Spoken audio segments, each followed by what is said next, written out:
It took over a month, but the New Orleans Saints have their new head coach, and he's already won a certain big game in the Superdome.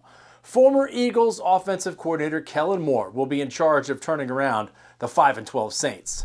The 36-year-old Moore will have a new job for the fourth straight season, but this will be his first shot as a head coach.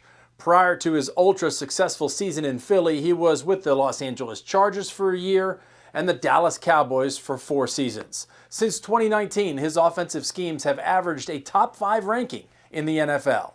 Moore was a star quarterback at Boise State from 2007 to 2011 and was a backup in the NFL for 6 years before turning to coaching. In the run-up to the Super Bowl, he spoke about his coaching background.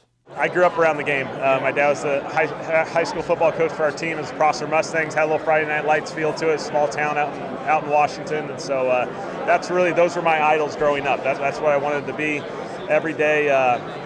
Getting done with school, I just went down to the football field and I was the ball boy, and I just hung around those guys. That's really what my childhood was. That foundation eventually led him to the Super Bowl champion Eagles, where his offense was top 8 in points scored and in total yards. And Saquon Barkley became the 9th running back in NFL history to rush for over 2,000 yards. Moore is now the youngest head coach in the NFL. He replaces Dennis Allen, who was fired in the midst of his 3rd season.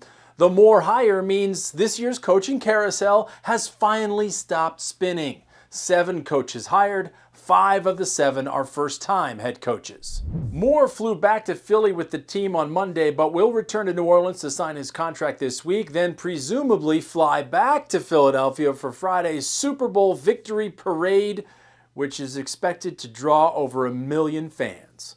For Straight Arrow News, I'm Chris Francis.